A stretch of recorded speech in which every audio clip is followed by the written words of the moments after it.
to give you guys my spiel of starting your videos. So so please start your videos. In fact, let me 1 second. All right.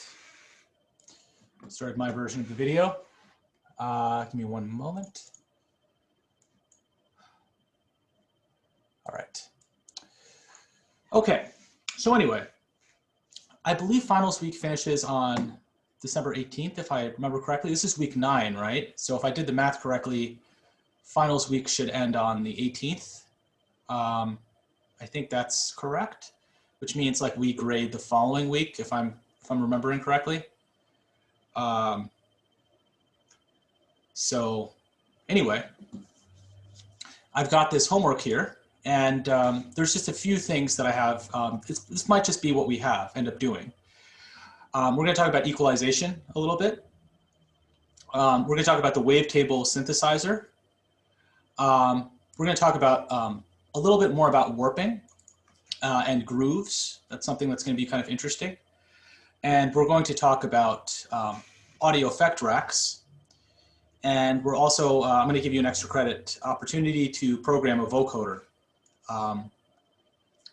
To be honest, this stuff is a little bit hodgepodgey. To kind of give you an example, for the next 2 weeks, oh, you know what? Yeah, I guess this is fine. I think I was going to have something about session view, but this is fine. Yeah, it's a little bit hodgepodgey from the standpoint that we've talked a lot about synthesizers already. So wavetable is just another synthesis tool that you could use. You know what? Okay. And EQ, it's more of like a mixing technique. We've talked about the equalization, the EQ8 device, and how you can basically use it as an analytic tool to kind of look at sounds, but also how you can automate like a filter sweep. I guess, you know what, I'll add another device here just to kind of add, well, I want to talk about this other device. And I guess I'll leave this as an option. There's another device called autofilter, which will be reminiscent of what we did very early on in the quarter, where you basically automated a filter sweep. It's basically, this device allows you to, it basically does the automation for you, which the process in which it does that should be more or less familiar by now, because you've seen it accomplished on many other devices already. So with that being said, sorry, I'm being a little wishy-washy. I'm just gonna make it EQ. Warping and grooves, those are really pertaining to, we've done a little bit of warping before, if you guys remember some of the discussion we've done on the different warping modes. But what I'm asking you to do now instead is sort of to, well, it could be an extension of what you've done before, but I'm going to introduce to you some new techniques, and you can kind of decide what you want to assimilate in terms of this assignment. There are more techniques for warping. For instance, if you bring in a sample into Ableton, there are ways you can warp the sample such that it kind of you can manually adjust the sample so that it fits the grid a little bit better. So for that Microsoft Windows piece, I can kind of show you a quick example. I know you've probably heard that probably more than you've heard your computer. You've heard that theme now probably more than you've heard your computer starting up. But I used an example of warping in that in order to synchronize the beat points of that sample to match my Ableton grid.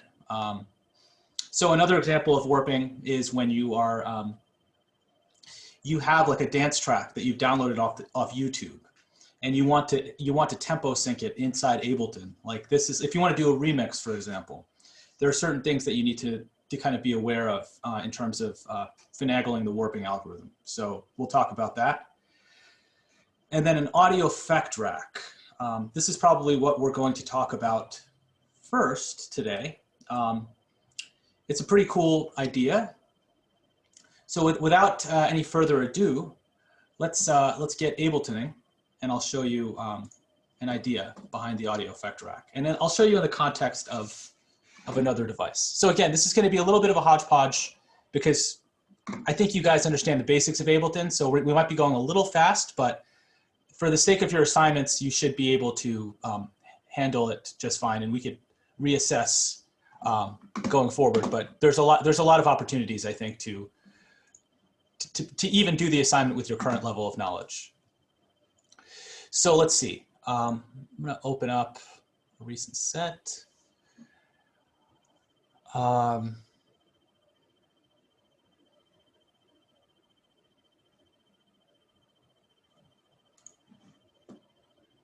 Nakul, just a question about the final homework. Sure.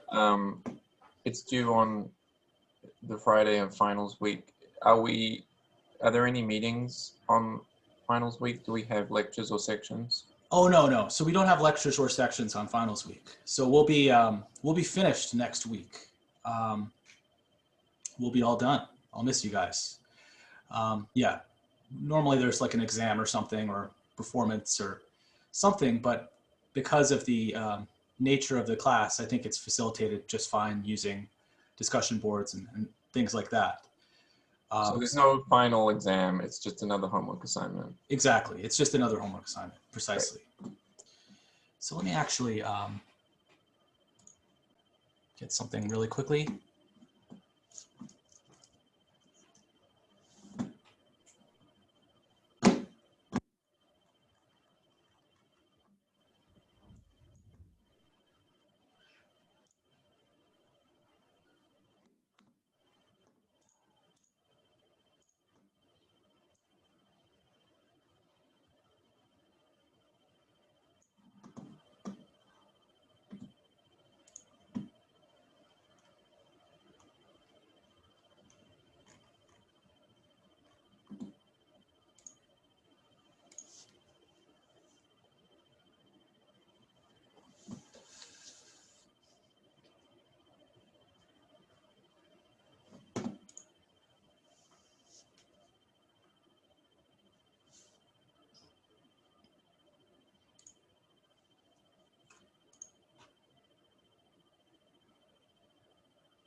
Okay.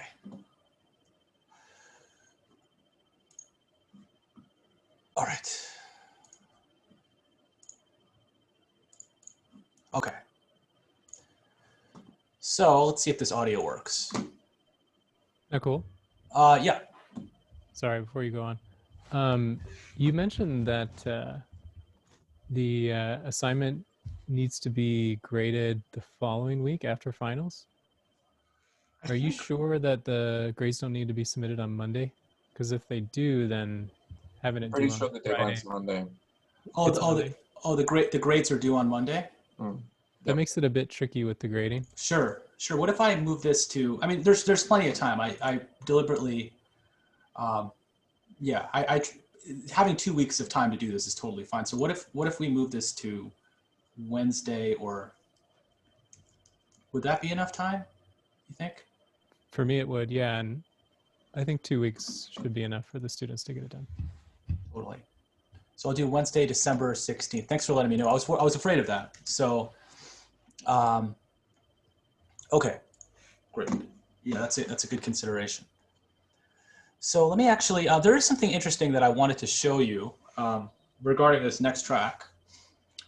I don't know if any of you guys use notation software, but there's a way, yeah, Alex definitely does. There's a way to synchronize Ableton and Sibelius and other notation softwares. This is something I inadvertently did for a long time, and I'd always hate this behavior. It's like there's a certain order of operations when you open up a piece of software, where there's a protocol called rewire, which basically causes your scoring software to be synchronized with your notation, with your digital audio workstation. So this is a notation software. And then right here, I guess, sorry, my mouse pad is like broken right now. A little glitchy. This right here is a digital audio workstation, or DAW, D-A-W. So sometimes people refer to they're like, what DAW do you use? D-A-W. And they're like, oh, I use Ableton. That's different, I think, conventionally from when people are describing what notation software they use. But what's interesting is that the two softwares kind of interact with each other. So for instance, if I turn on the transport in Ableton, the transport in Sibelius will actually play. And let's see if that's actually the case. Turn on my audio. Huh. Okay, here we go.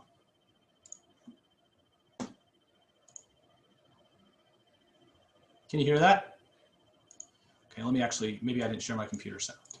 Okay. Oh, I know what I didn't do. Okay.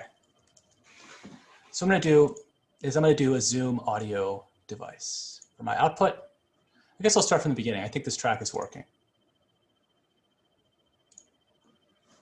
All right, great. So I'll start from the very beginning. It's kind of got this like kind of 80s feel to it. Can you guys hear that okay? And what you'll see is if I open up Sibelius, the transport is actually bouncing along.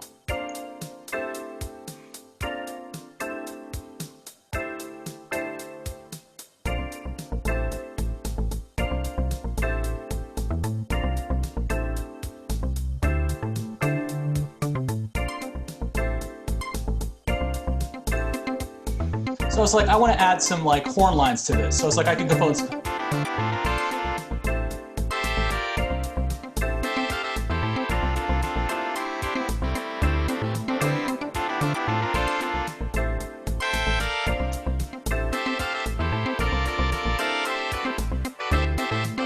This is where it's coming in.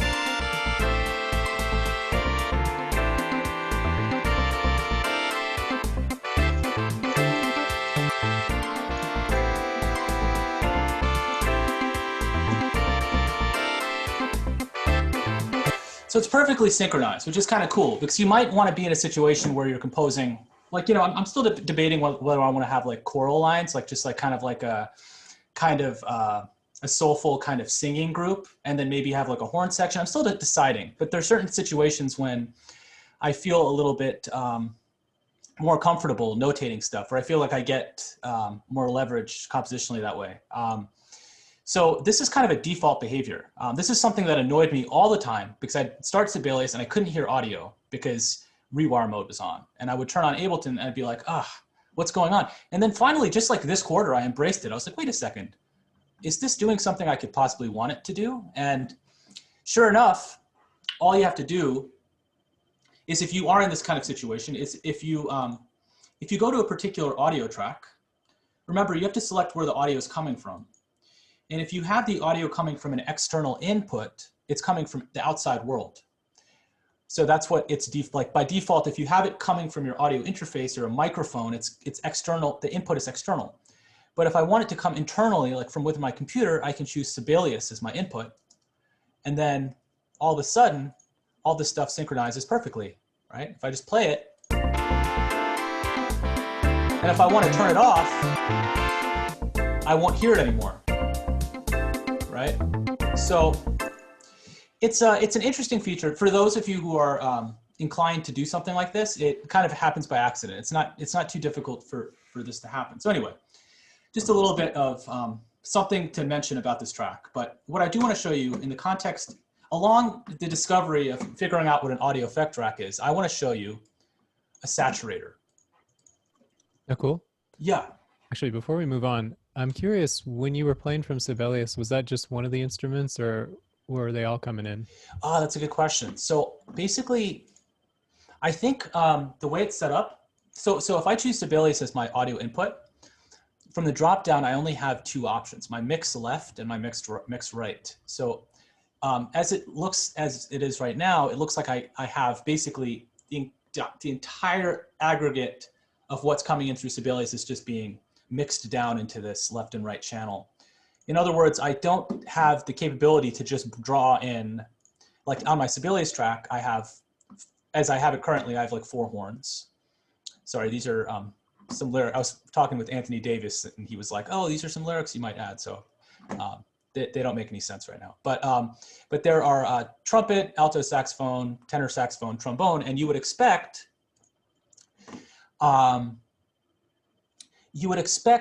this to, you might expect to see all 4 of those instruments down here, but you don't. You only get the combined aggregate of the left and right channel. Alex? Yeah, if you were to export audio from Ableton, would the Sibelius MIDI come through in that? The Sibelius audio would come through. So all of the audio, well, yeah, I think you would actually have to, possibly you'd have to, yeah, you might have to record enable the track. You might have to just like do a pass where you actually, like for example, let me actually record enable this Sibelius track. Right now it's record enabled. So if I actually record it and I press record and I press play,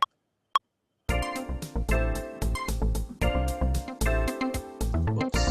Oh.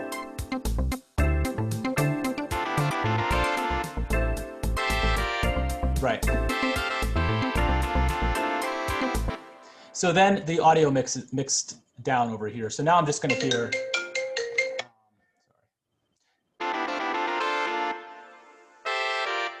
That lovely Sibelius MIDI. Yeah, so it's going to be there even when you close Sibelius, right? Yeah, now it'll be there even when I close Sibelius because I've recorded it. Yeah, prior to this, my input monitoring was on, which means that I was monitoring everything from Sibelius into Ableton. But now, because I've actually laid it down, I could leave, well, I'm not monitoring anymore. I'm just playing back well, actually, I think just now I actually was monitoring. So if I turn off monitoring, then if I close Sibelius and I left input on, I don't know if I'd hear I don't think I'd hear what's on this track. I would have to leave monitoring off. So yeah, so I tricked myself into thinking I was hearing this, but in reality, if I really want to hear this, I would have to leave monitoring off because this monitoring basically, these three buttons basically mean, monitoring basically refers to the idea that you can listen to what's coming into your machine. So for instance, Sibelius is the input. It basically means, are you listening to the input live? Are you listening to the input live?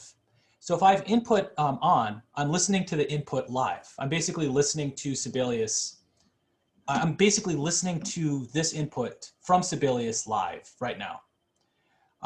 If I've monitoring off, that means I'm not listening to the input, and I'm basically just listening to what's on the track right here, like what's recorded. So it's like, if I want to listen to something live, I can do that. This is cool for live situations. Like let's say I'm recording, I have like this vocal track that I've recorded for like my actual song. And then, but on the actual gig, I don't want to use my, pre-recorded vocals. I want to actually sing live. So I go to input monitoring, and then I can actually sing live. It allows you to switch between both worlds. The auto mode is nice because when you're record enabling, auto will put you into input monitoring. And when you're in playback, auto will turn off monitoring. So I leave it on auto a lot of times, but certain situations, like you just have to leave it on input. When we get into the vocoder, you're going to find that this is a little finicky, and I mean, it's not finicky. There's just you have to act deliberately with this button sometimes. Yeah, so fun little integration. Let's see, my keyboard. One more follow-up question to that. Sure.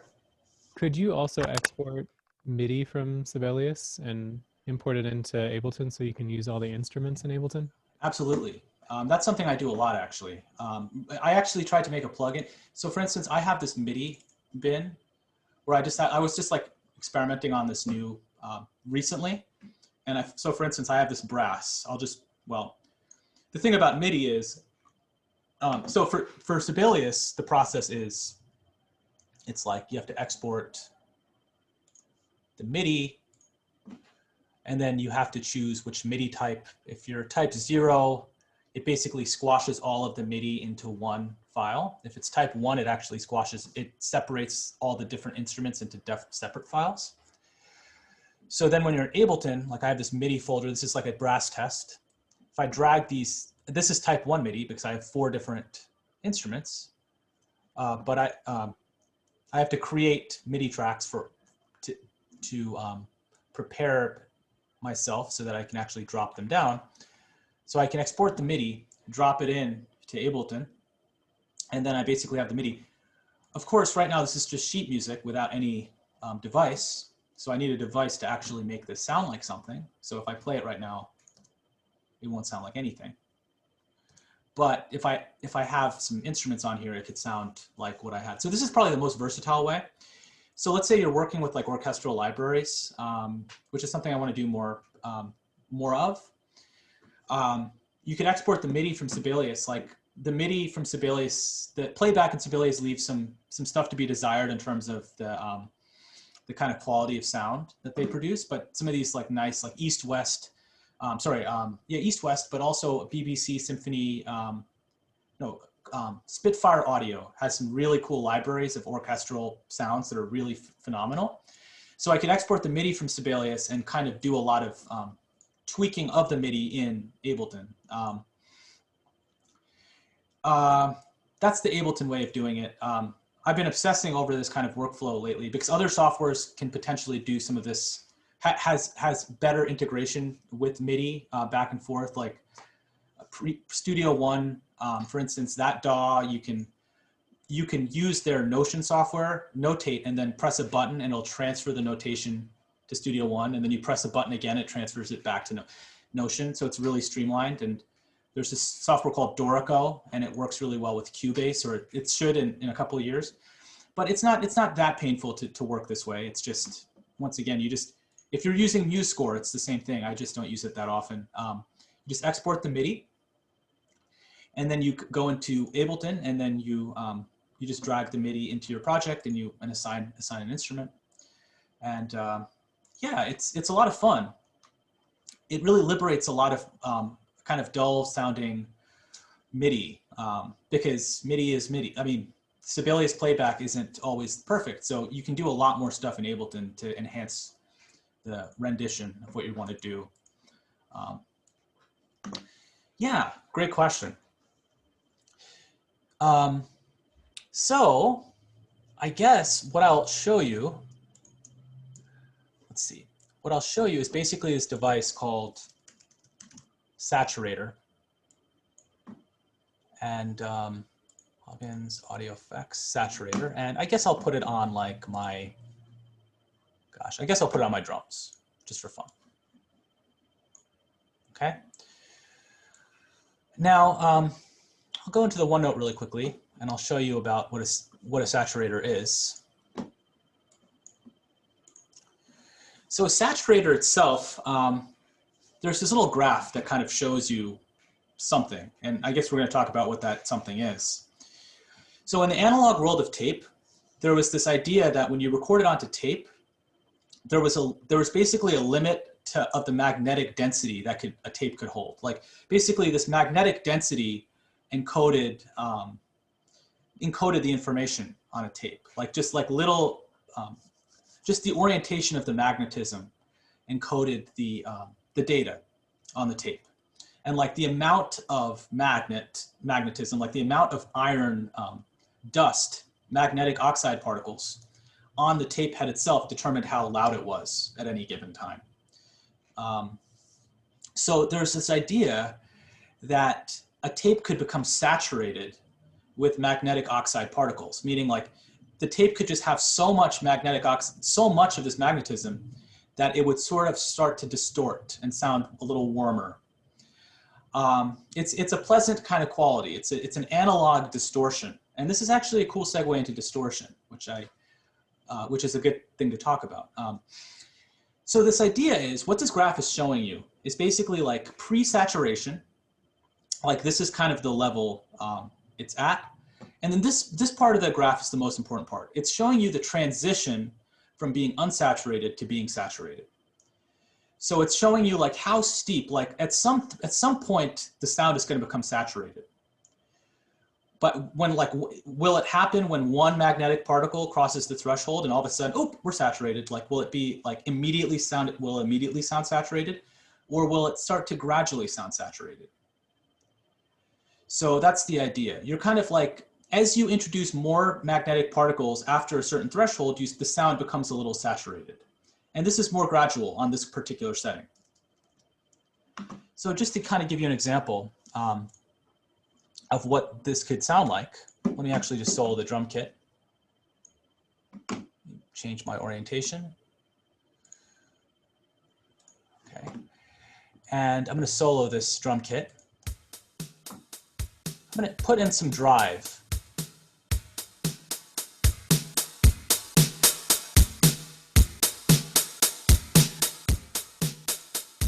You see how it sounds a little bit distorted? I'm going to prove something to you. I'm going to actually add an EQ in here. A saturator basically adds harmonics to a sound. So if I put a saturator on a sine wave, it would add some harmonics to it. But what I'm going to do instead is I'm going to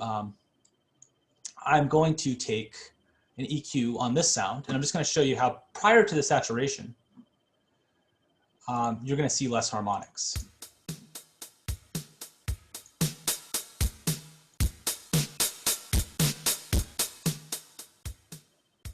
There's more like upper frequency content. It's a little bit hard to see, but it adds some harmonics to it, and as a result of distorting it, it adds some harmonics to it, and it makes it sound a little brighter.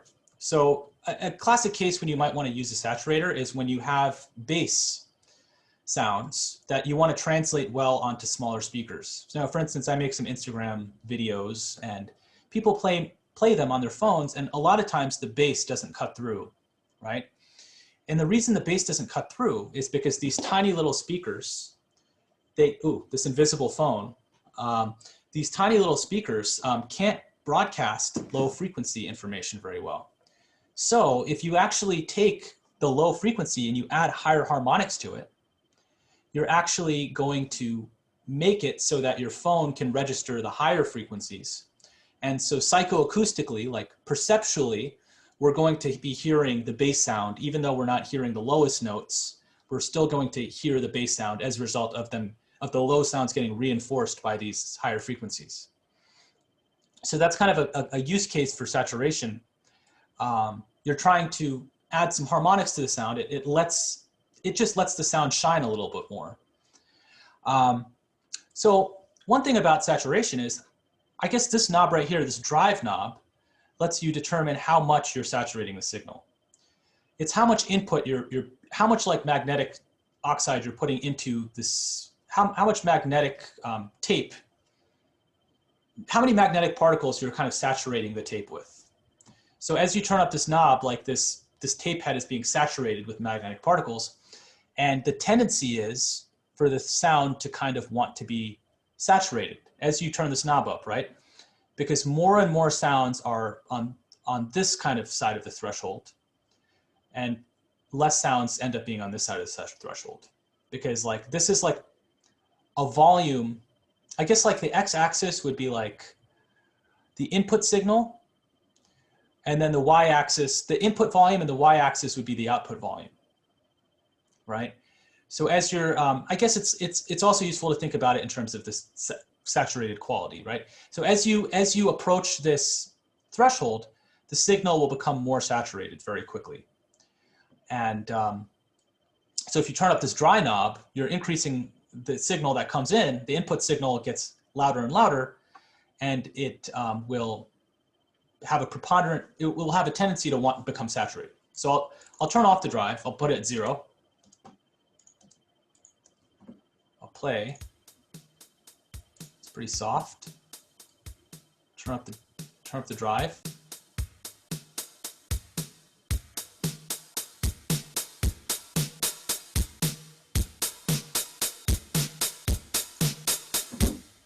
It has this kind of distorted quality to it. And you might not think it sounds great, but it kind of sounds a little rough around the edges, which is kind of a cool kind of thing. It might sound better in the mix with everything playing. It might cut through a little bit better.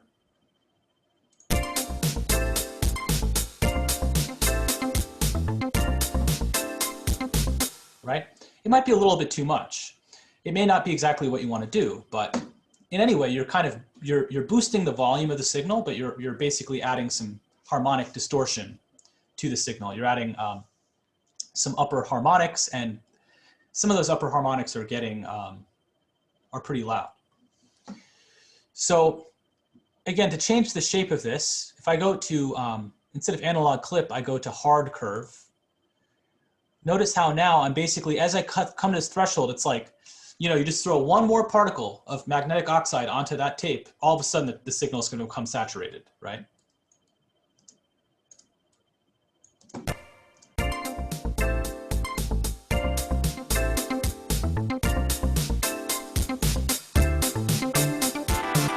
Right? So it's, you know, honestly, you can play around with these curves to kind of determine how much saturation you want. Or how quickly the saturation occurs when you cross the threshold. Another thing one thing I do want you to notice, which I'll come back to, is as you adjust the drive, as you make the sound louder on the drive side of things, you actually, in order to make the sound just as loud as it was before, you actually have to turn down the output knob, right? So if you want to like get a true comparison of the sound, as you turn this knob up, this sound gets louder, so you want to turn down the output volume of the sound, right? There is this knob right here, which determines, I guess I'll read from the side, how much the saturator effect will be reduced or increased for very low frequencies.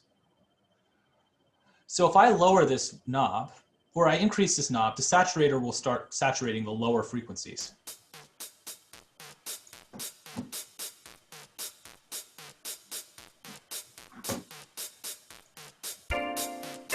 The low frequencies no longer sound like low frequencies at all. They just sound like, they're so saturated with higher harmonics that you don't really hear the low frequency anymore.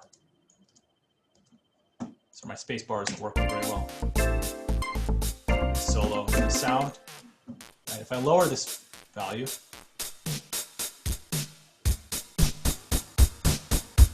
now the lower frequencies won't be affected, but the upper frequencies will be affected.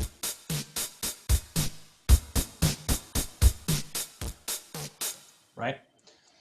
So it's basically like it's like a filter, right? So it's like if you have the low, it allows the lower frequencies to be saturated or left not to be saturated. They call this kind of a second filter right here, because you can basically apply saturation to a particular band. So for instance, if I don't want saturation in the lower frequencies, but I do want saturation like in the higher frequencies,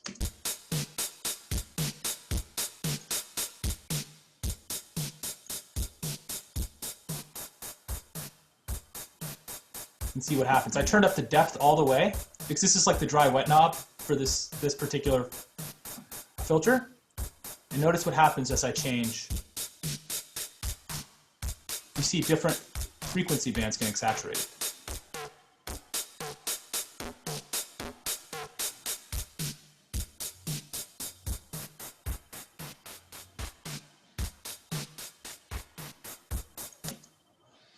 And then the width knob determines how much, what range of frequencies is affected by the saturator.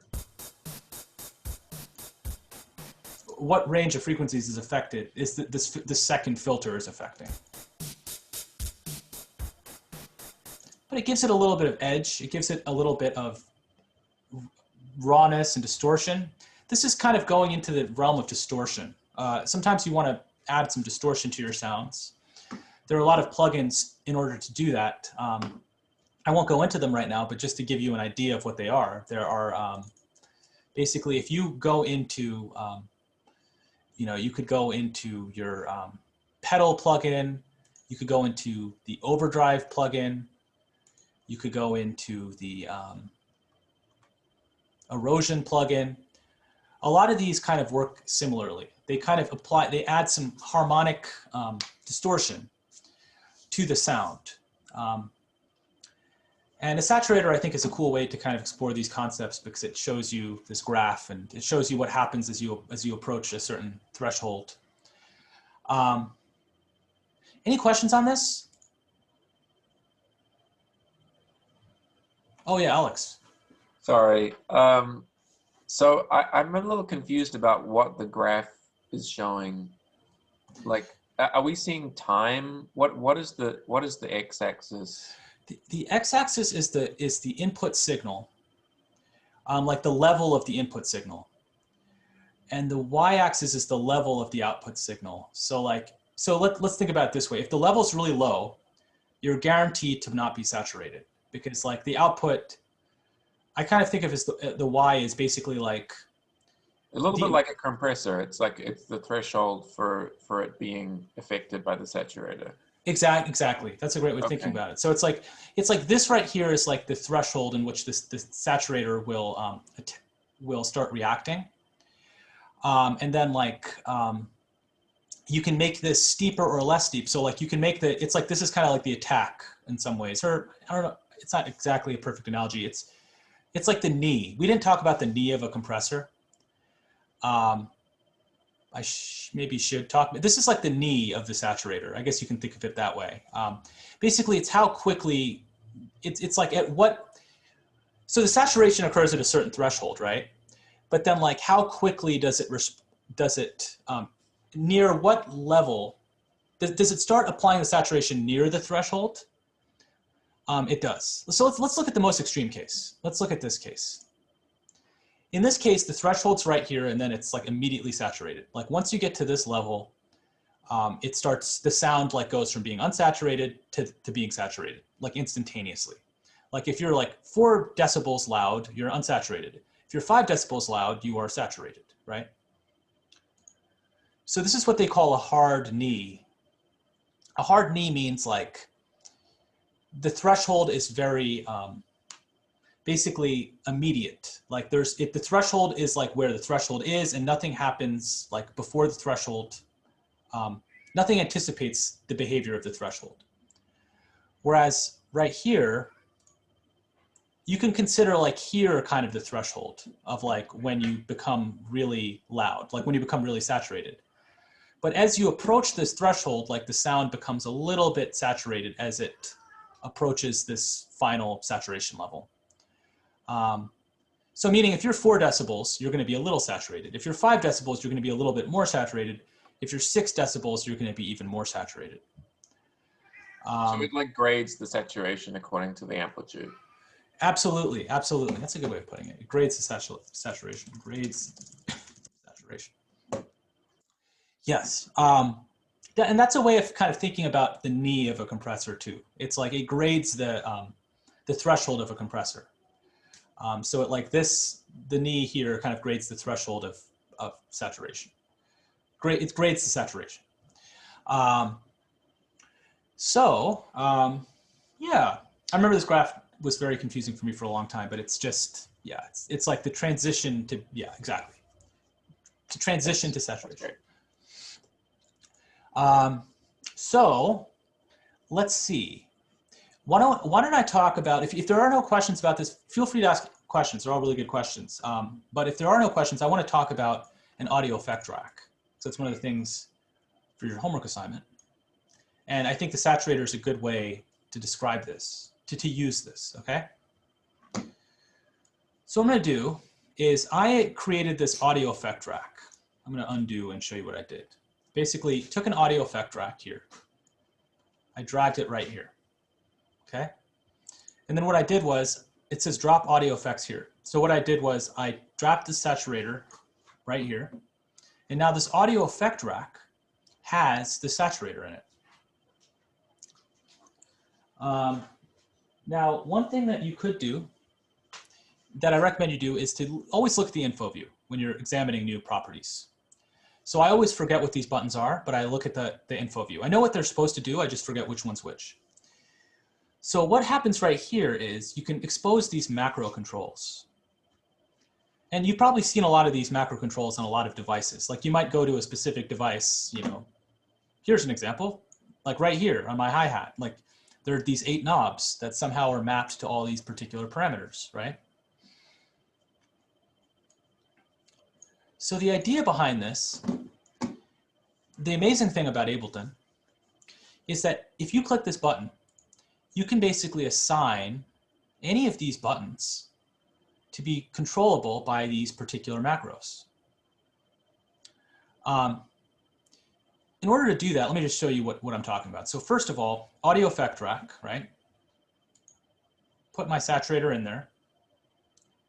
And then what I did was I clicked map, okay? Now if I click any parameter, like the drive button, I could map it to this button, to this macro. Now if I exit map mode, notice how when I turn this drive knob, the drive knob in this device gets controlled. In fact, it won't even let me turn the knob here anymore. It's saying on the bottom, it's saying this parameter is controlled by the macro control drive of the enclosing rack. And that's to safeguard me from making changes that don't get reflected here, I think. So basically now if I want to control this parameter, I have to use this macro. So let's try another parameter. I want to map another parameter into this macro. What should I click? Tell me what I should click. Just tell me to stop when I get to the button I should click. Anyone? Anyone want to say something? Oh, I think you cut out before you said stop, but I'll just pretend you said stop. I'm going to click map. Okay, now let's say I want to map the output to something. The output. What do? I'm hovering over output. What should I do? Click the knob. Click the knob, okay? And now let's say I want to assign it to macro 2. What should I click? Should I click this map button or this map button? This map button, right? So now, check this out. Macro 2, notice how this output knob is going up and it's going down, right? This drive knob is going up and it's going down, right? So that's pretty neat. So what's attractive about this is you might have these really, really complicated devices. As Ableton often actually is, a lot of times the devices are super complicated. And at the end of the day, you can just expose one little nice user interface for just playing around with the sound. See, for instance, it might be a little uncreative for you to look at the simpler device and be like, I'm going to go into my control section and I'm going to go into my sampler. I'm going to like, I know I want to use this button. I want to go in and like tweak this. It might be nice to just map all of these parameters to a macro so that you can just look at this instead of actually having to go into the device itself. So for that, you would use an audio instrument rack, but right now we're on an audio effect rack. So an audio effect rack, as it says right here, is a container for audio effects, right? So I dragged a saturator in here and I could basically map any parameter by clicking the macro button. I can map any button I want to one of these knobs. So if I click the map button, notice on the left-hand side, it says macro mappings, drive, path saturator, name drive, minimum value, maximum value. So you might not want the range to be completely, you might not want to use the entire value of the drive knob. You might want to start at 0.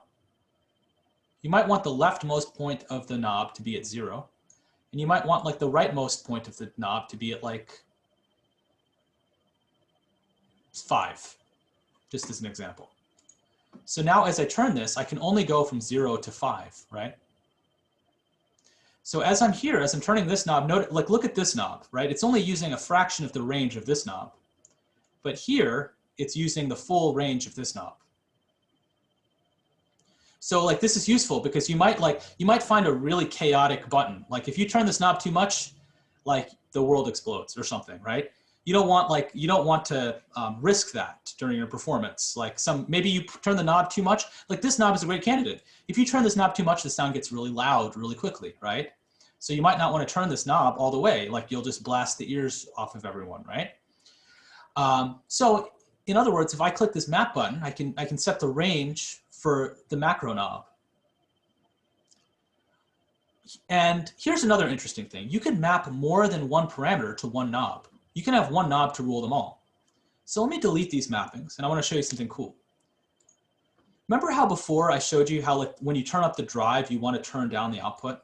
Like in order, like you kind of have this relationship where like the sound gets louder here, And you want, like, you don't want the, you may not want the sound to feel louder, you want the character of the sound to change, right? So what if, as you turned a knob, this knob went up and this knob went down? That's an idea, right? So I'll show you how to do that. So I'm going to click map. I'm going to click this button. I'm going to map it to macro 1. I'm going to click this output button, and I'm also going to map it to macro 1. And now if you look at this macro 1 mapping,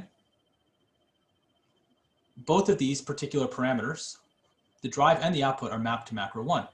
Now if I turn off the mapping, notice what happens. Both the drive and the output both go in the same direction. That's not what I want, actually. I want the output to go in the inverse direction. I want the drive to go clockwise, and I want the output to go counterclockwise, right? Because as the drive goes higher, I want the output to get softer. So if I go back to this map knob, this is where that range comes into play.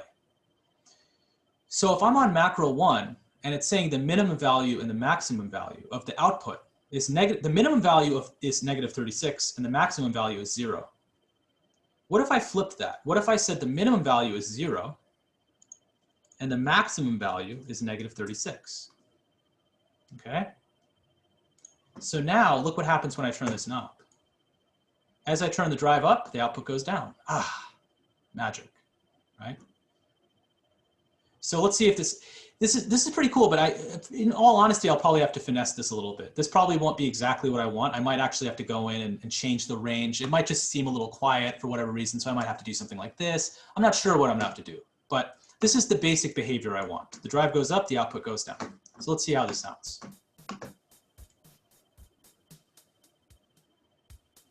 So everything's a little bit too soft.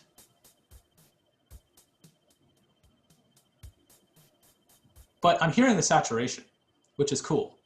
So let me actually, I mean, I don't have like an immediate way of figuring this out. I'm just gonna have to hack this. Maybe I'll set the maximum to be like negative 12. I don't know if this is gonna work. Let's see if this works. Negative 20. Oh, it did work. Sweet. Okay, let me make it even louder. That's cool, you can do it on the fly too. I didn't know that. So now as I turn this knob, as I lower this knob, it doesn't sound saturated. But as I raise this knob, it sounds saturated. Cool, right? This is a good example of an audio effect rack where you can leverage many controls all at once. Now it gets even more mind-blowing actually.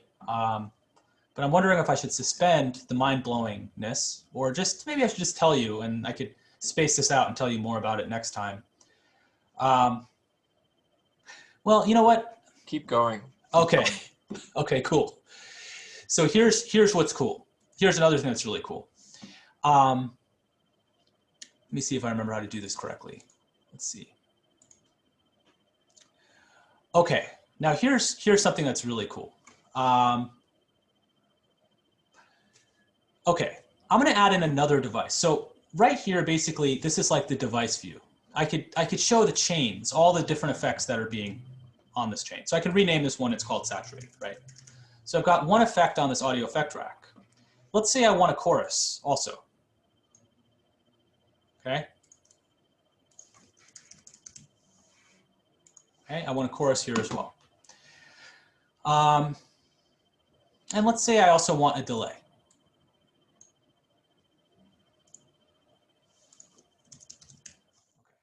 I've got a saturator, a chorus, and a delay. So currently, as I turn the knob, actually all three of these effects will, well actually, right now all of the effects will be working at the same time. And as I turn this knob, the saturator will work harder. But right now there's a chorus, a delay. What if, as I turn this knob, it acted on the saturator, and then as I turn the knob a little bit more, we got a chorus, and as I turn this knob a little bit more, we got a delay. Wouldn't that be neat? Well, let's check it out. So you can do that. And so what we want to do, remember, in order to see all the devices, all the chains, you basically, you click this little button right here, hide show chain list. So I've got the saturator here, I've got a chorus here, and I've got a delay here, right? So what I want to show you is if I go to chain view, what I basically have is I can set the range for each of these effects. So let me just kind of draw it out to kind of show you. So let's see. Let's say I want like the saturator to like live for the first third of the knob. I want the chorus to live for the second third of the knob. And I want the delay to live for the third third of the knob. Okay? You might think, well, I've done it, right? Not really.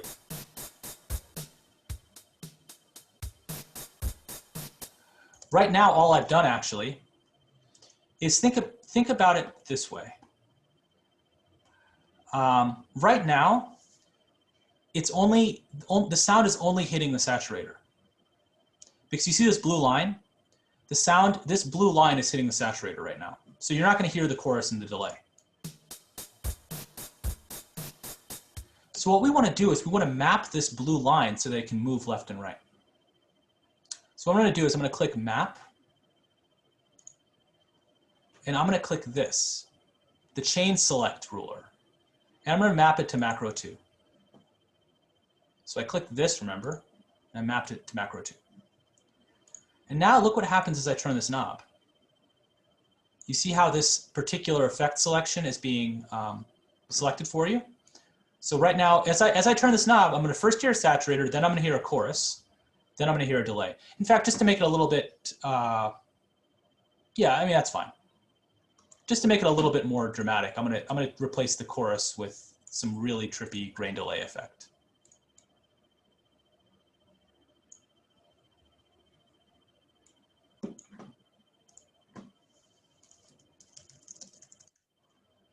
Okay.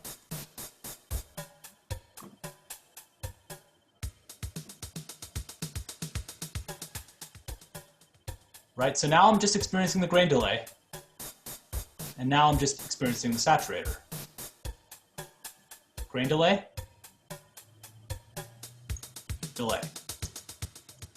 A lot of fun to be had, right? It's just basically it's another idea of using one knob to basically rule them all. So you could imagine the possibilities of constructing just these elaborate effects, and you're not limited to just having one effect at one time. You can have multiple effects at one time. You can have one passage where you have like a saturator, a grain delay, and a delay, and then you can have another point in time when you have like 4 other effects, and you can have another point in time when you have like 7 other effects. And you can just turn this knob and you can experience all of those effects. And you could also crossfade between these effects. So you can have the effect for just a little bit, like you can have the effect kind of, so right now, as you turn the knob, it's going to start increasing the grain delay and delay.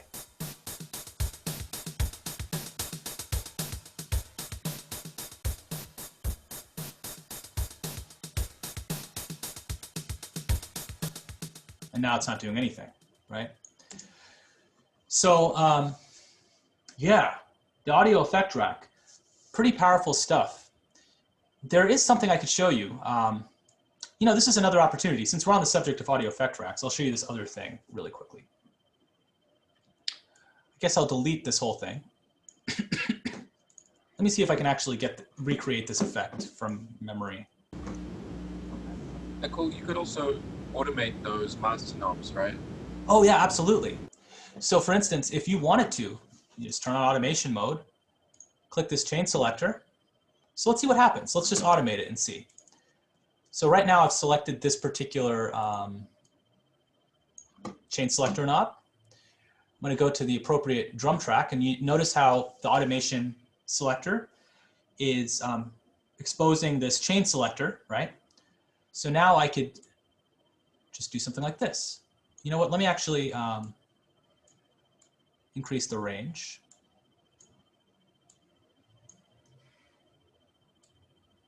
So as I turn this knob, there's going to be more, well, we'll just make it more of all 3 of them.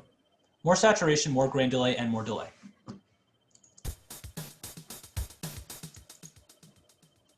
So So let's see. Okay. Oh, right. Okay. So let me actually choose, let me show the automation one more time. I'm going to exit pencil tool. In case you didn't know, pencil tool is pressing B will engage pencil tool. And you could basically draw stepwise patterns like this. So let's see. Let's see how this sounds.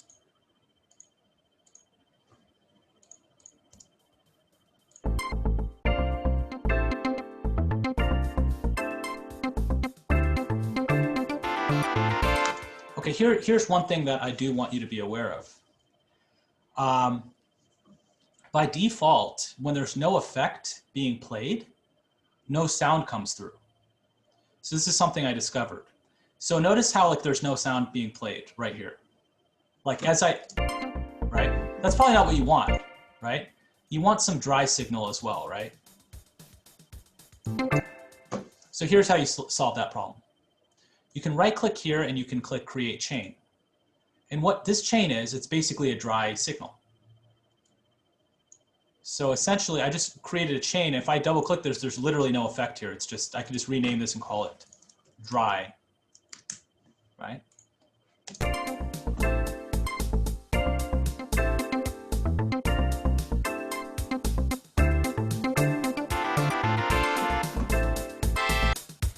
Right, so as this knob is moving, the chain selector is moving,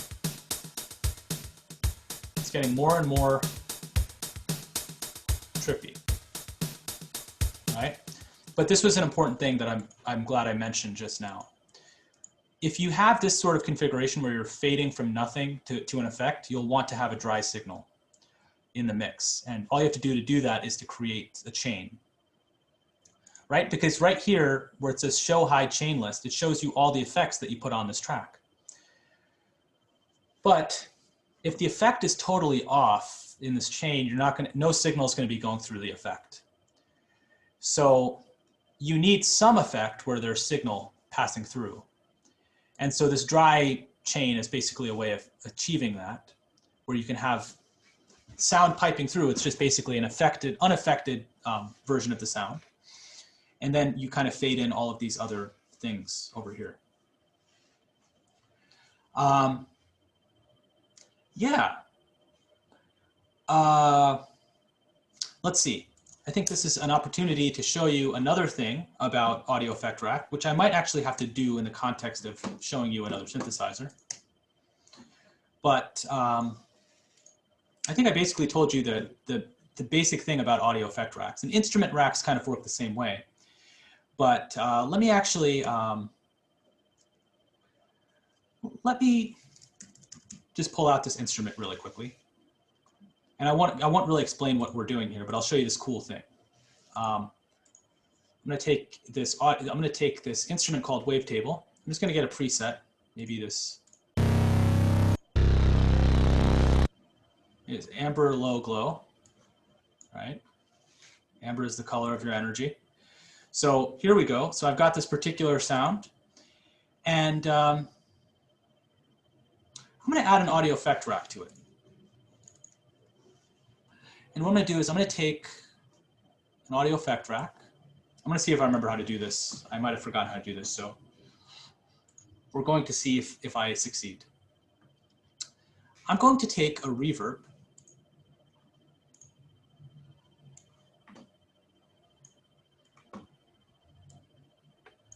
And I'm going to take this auto pan.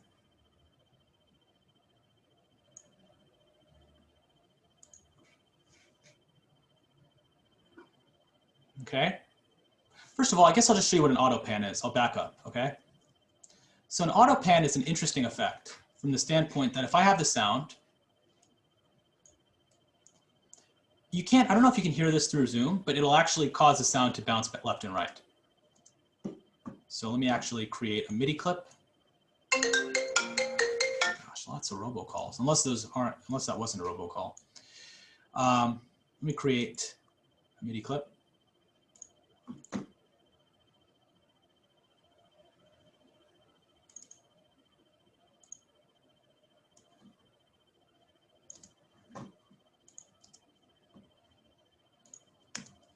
Gosh.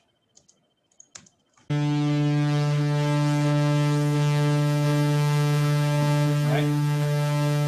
So basically, it's going from the left ear to the right ear. Autopan, it's causing the signal to go from the left ear to the right ear. On your end of things, you probably hear something happening. You probably hear it getting louder and softer maybe. But in my ears, I actually hear the sound bopping from left ear to right ear, from left ear to right ear, which is kind of cool. So this is a kind of a cool device. But what's interesting is if you actually set the phase to be 0.00%,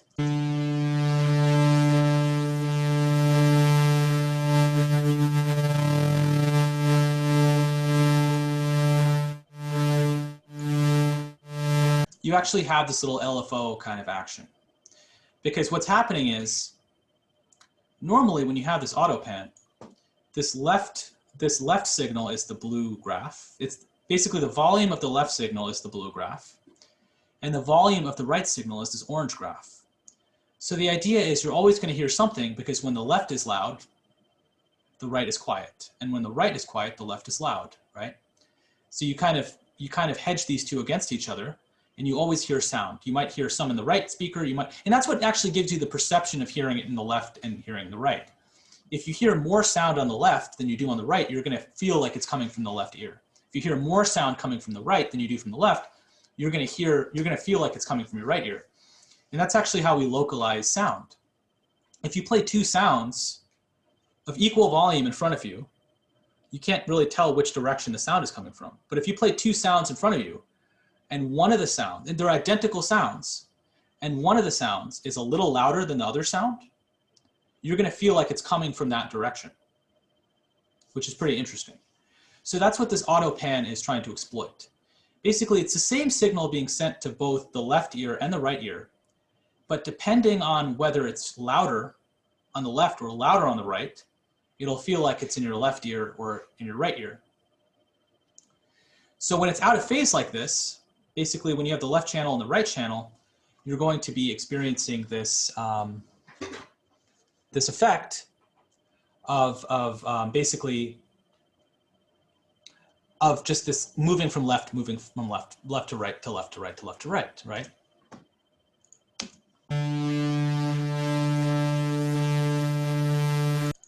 But if it's in phase, right, this means the left and the right are exactly the same, are going to be moving in the same volume pattern.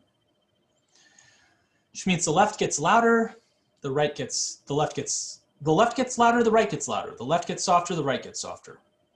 Which means that you're going to hear the volume you're going to basically hear the sound come in and come out and come in and come out.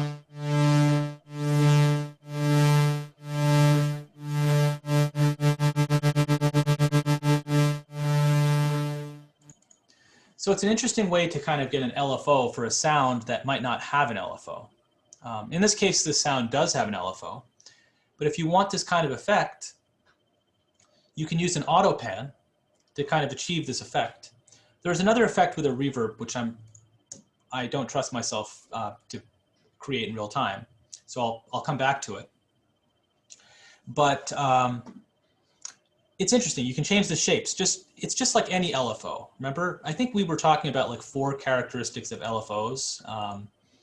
You know, like one of them is the shape of the LFO, right? The other is the amount. You can see the amount in which the LFO is modulating the volume, right? And I guess there's also what is it modulating? In this case, it's modulating the volume. And then there's the rate, like how fast it's modulating the volume, right? So you can change it to another shape. You can do like a triangle shape or a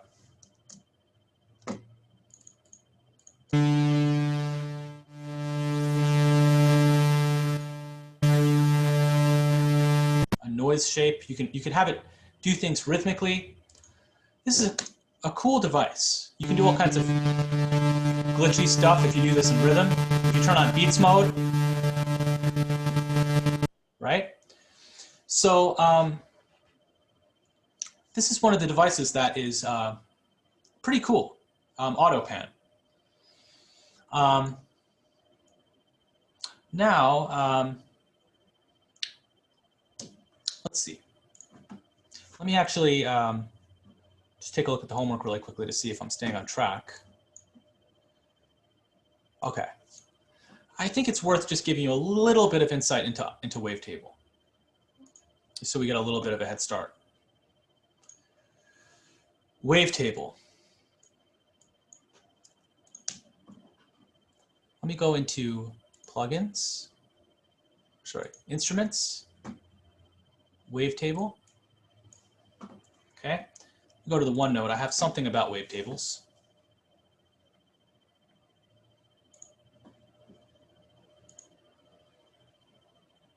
Oh, I think I might have it on my other OneNote.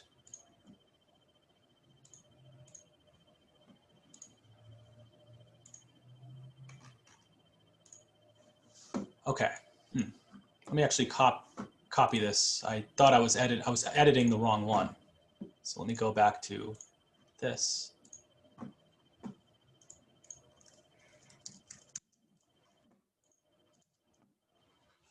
Okay. So a wavetable essentially has several waves, right? And the way the waves are organized is in this particular kind of 3D graph, you see several waves and each of them are parallel to each other. So like there's a wave here that's parallel to a wave here, that's parallel to a wave here. So as you kind of go up this like topographical map, which it looks like, you can access different waves. So you can conceive of just turning a knob and you're on this wave. And you turn the knob and you're on this wave. You keep turning the knob and you're on this wave, right? And that's what a wavetable synthesizer allows you to do. It has a collection of wave shapes. And you can just turn the knob and you can access a different wave shape very simply. So you can kind of morph between a sine wave and a square wave, for example. So if I have this particular wavetable, you'll see what I was talking about. I've got 4 waves in this wavetable. I've got a sine wave. I've got something that kind of looks like a triangle wave. And then something that looks more like a triangle wave, all the way to like a square wave.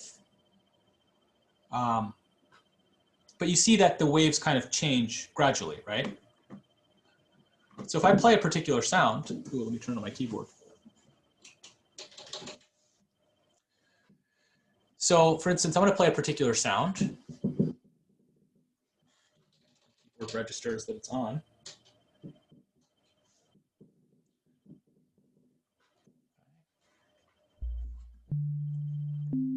Right? I'm on a sine wave. As I turn this knob,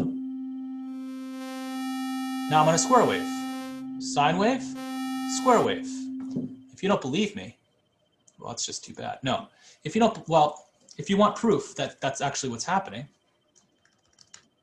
my handy dandy free plugin called MUS, really handy. I'm gonna put it up here, turn on normalize. I'm on a sine wave. As I turn the knob, would you look at that, we have a square wave. Right? So look at the graph on the Ableton device. It looks just like what we're seeing on the oscilloscope, right? Now we have this, and now we have this, right? So already that's kind of cool. What if you could do something like this? Right? What's amazing about this device is that, one, it's got a lot of cool parameters to play with, like this. It's got a filter. What else is new, right? It's got envelopes. It's got envelope 1, envelope 2, envelope 3. It's got LFOs. LFO 1, LFO 2. It's got more than one of a lot of these things. But what's really cool is if you click the matrix button, and I could actually make this bigger. If you click the matrix button, you could basically have anything mapped to anything.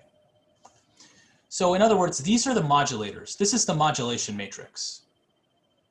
You have these different envelopes and you have these LFOs. These are the modulators, right? The idea is you would use these to modulate some parameter. then it becomes the question, what parameter do I want to modulate? Do I want to modulate this? Whoa, look at that. Check this out. Notice how as I move this knob, look what happens if I delete this. Or what happens if I do 0 and then it's like, okay, it's not disappearing. But let's say I click this button right here. Oh my gosh, look at that. A new parameter appears right here in the modulation matrix. If I click this parameter right here, notice how that other parameter disappeared because it's not really being used, right? So the idea is the things that the modulators themselves, remember envelopes are modulators. They impact the shape of a parameter over time. LFOs are modulators. They impact the shape of a parameter over time. What parameter does it impact? Well, that's what's on the left-hand side of this modulation matrix. So for instance, if I wanted to take this particular oscillator one position and I wanted to modulate it by an LFO, well, I would just basically go to the point of intersection between the LFO and the oscillator one position. And I turn up the knob. And check this out.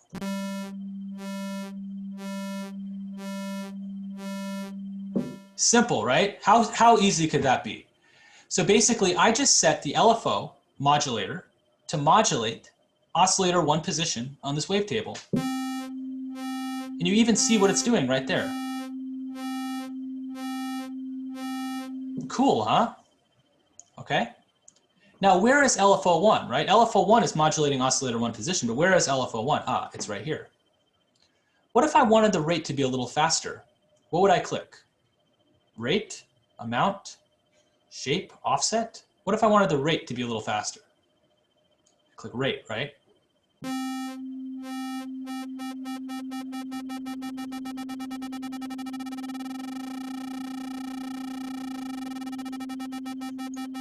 Cool, right? So I'm modulating the wave shape, the shape of the wave over time using this LFO. Now, this gets really crazy because I can actually modulate any parameter within the LFO. So I can use an LFO to modulate an LFO. So for instance, if I take this rate button, I could use LFO1 to modulate the LFO1 rate.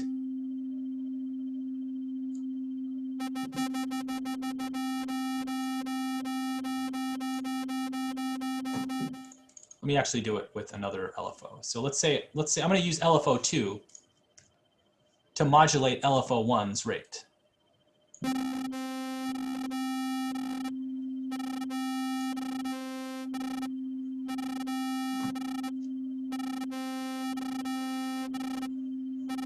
So the rate is getting faster or slower depending on the rate. This might hurt your brain a little bit. It hurts my brain a little bit too. But the rate of this LFO is changing based on this LFO.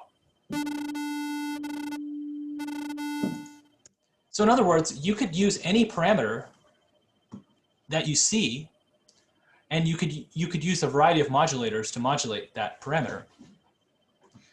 So remember a long time ago, it seems like a long time ago now, we were talking about filter cutoffs and how you can basically use a filter envelope, right, to modulate the filter cutoff frequency, right? Something like this. Remember how it wasn't clearly visualized in analog? Well, I'll show you something cool. We have this envelope 1, envelope 3, sorry, envelope 2, envelope 3. If I choose envelope 2 with the filter frequency, if I map the filter frequency, if I modulate the filter 1 frequency with envelope 2, notice how it basically acquires this shape. Let me lower the filter cutoff so you can see it better. It's basically opening up, right? The filter's opening up to the right, just like in this envelope, and then it's dipping down, right? So what is this called? Like going from the initial point to the loudest point? What is that parameter called in time? What is the time it takes to go from the initial value to the loudest time?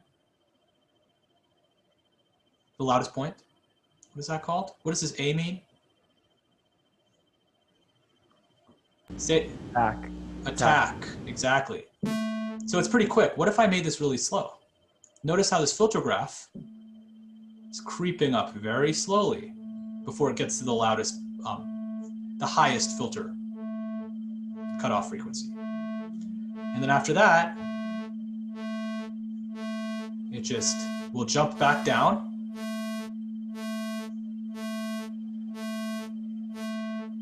Right there, right? It basically followed this graph exactly. In that particular case, it took 20 seconds for the sound to get as loud as it needed to get. So if I have this shorter, it's going to take 4 seconds, right? So this is actually a very convenient way of visualizing what we were doing in analog. Most synthesizers that you encounter in the real world won't have this kind of beautiful graphical representation of what's going on because of cost and also for multiple reasons. But this synthesizer is very cool in that it offers you the capability to see the parameters changing over time. And it also is kind of used in a lot of music. This kind of synthesizer, wavetable synthesis, is used in dubstep a lot. It's used by a lot of synthesists. You know, for example, if you've ever heard of Serum, Serum is also a wavetable synthesizer. Massive, if you've heard of Massive, Massive is a wavetable synthesizer. So there's like, this is like, if you know how to use wavetable, you pretty much know how to use Massive. Because I learned Massive before I learned wavetable, it's like basically the same thing. You have modulators, you have parameters you can modulate. And Serum is very similar as far as I know. You have a set of modulators and you have parameters you can modulate. And there's this other, Andrew Huang, really great YouTuber. He recommended this plugin called Phase Plant, which I want to get my hands on. It's really cool from the standpoint you have an unlimited number of modulators and an unlimited number of parameters you can modulate. So in this particular configuration, we have 3 envelopes. You have to use them well. You know, you can't get a 4th envelope or a 5th envelope. You have 2 LFOs. You can't get another LFO. That's just the way it is. You know, but Phase Plant and some other synthesizers allow you to have unlimited numbers of these. But it's pretty robust what you can do with this many modulators and this many parameters. So again, like this particular synthesizer, all the parameters are exactly what you've seen before, except minus this little wavetable thing. There's a filter, right? There's an envelope. There's an LFO. It's just the idea is how do you link up these modulators, this envelope, this LFO, with the parameters like this filter cutoff frequency. And in this particular synthesizer, the mechanism is this modulation matrix. And conceptually though, you can hit the ground running and just start experimenting with this, because I think we'll dive more into it, but you know what you need to know basically, which is cool for the most part.